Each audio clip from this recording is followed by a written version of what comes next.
All right. In this lesson, um, we're going to cover sections 6.7 and 6.8. We'll do 6.7 first, and we'll look at polygons in the coordinate plane, and we're going to learn how to classify polygons in the coordinate plane, so whether they are parallelograms, rhombuses, squares, rectangles, trapezoids, maybe something else. And we're going to understand that we can classify them using the formulas for slope, distance, and midpoint. So the first thing you should do is make sure you have these written down somewhere where you can easily find them. So go ahead, pause the video, write those down. We're going to use them throughout the lesson.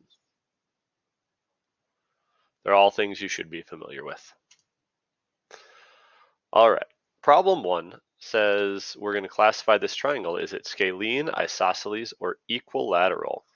And all of those definitions revolve around the side lengths.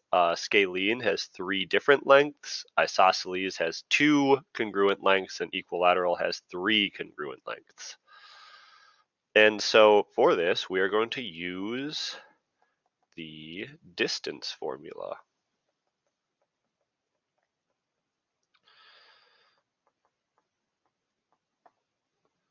And then we can calculate the distance from A to B, the distance from B to C, the distance from A to C, and see how many, if any, of them are the same.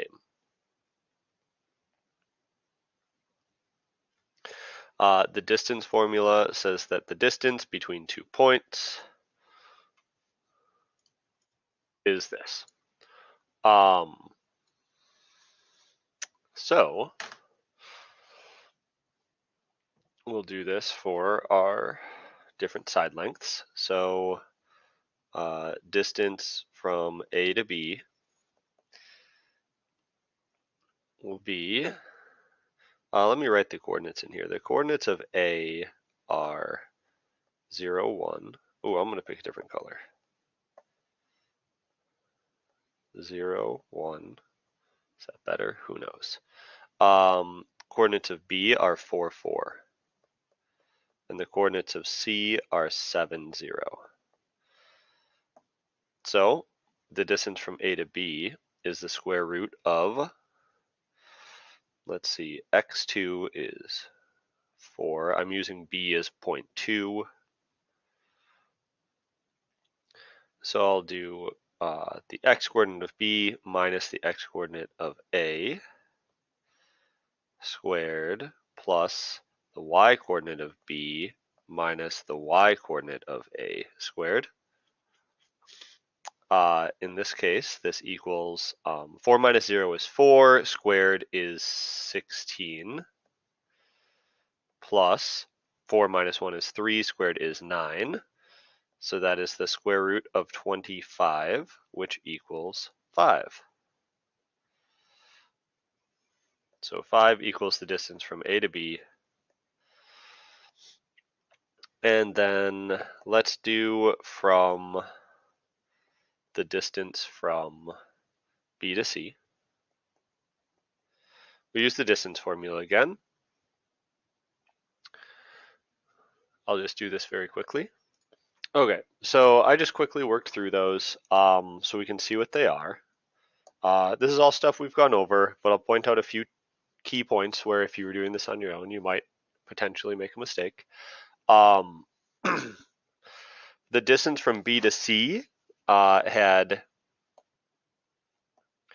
0 minus 4, which is negative 4, and it's important to remember that negative 4 squared is 16, because it's negative 4 times negative 4, so it's still a positive number.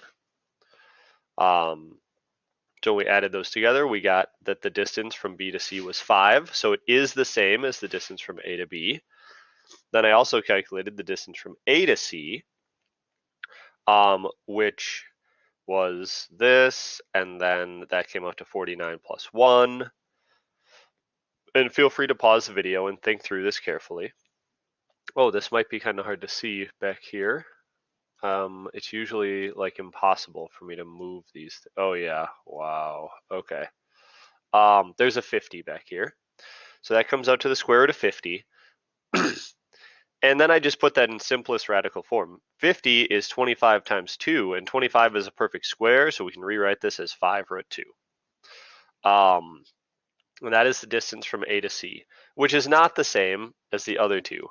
So as it turns out, I can mark these two sides of my triangle congruent, but not the third side. So this is an isosceles triangle. Okay, again, take your time, pause that, look through that carefully, make sure you understand how we use the distance formula to determine that that was an isosceles triangle.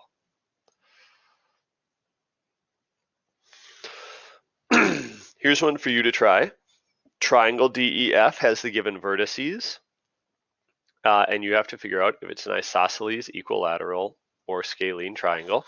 And you could draw this out on a graph if you wanted to, but the distance formula doesn't require a graph, right? You know the coordinates of the points, so you can plug them in and you can find the three distances that exist between these 3 points.